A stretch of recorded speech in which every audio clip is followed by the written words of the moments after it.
Dry Dyson is a student at Berkeley. He's also one of many Americans worried about the unhealthy diet habits in the country. I feel like the food that's being advertised to make seem like it's good for you is basically just corrupting the minds of the young children of the youth of America. We eat at least 3 times a day, but how often do we really think about where our food comes from and the effect it has on our planet and our bodies? Well, I think about it almost every day. And so do my kids, too. They always ask me, oh, does this have pesticides on it? Or, that's why I try to buy organic. And especially fruit, that's why I have a lot of fruit trees.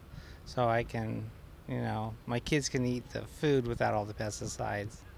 Like Scott Commandant, a carpenter and the father of 4 children, Veronica Lynn, a nursing student, is also aware of what she eats.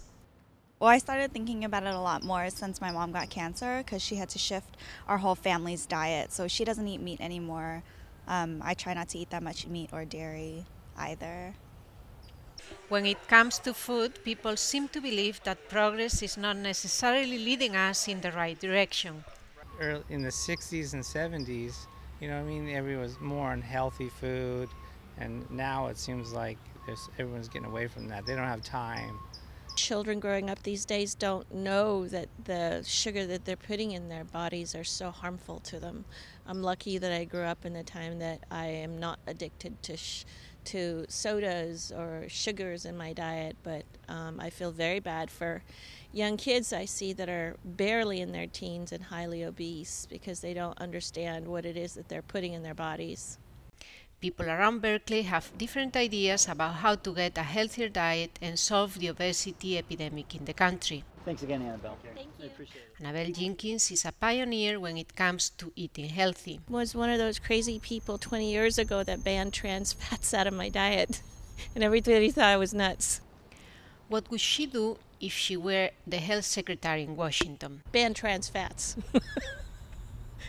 And none of this half a gram and they don't get to put it on the label bit.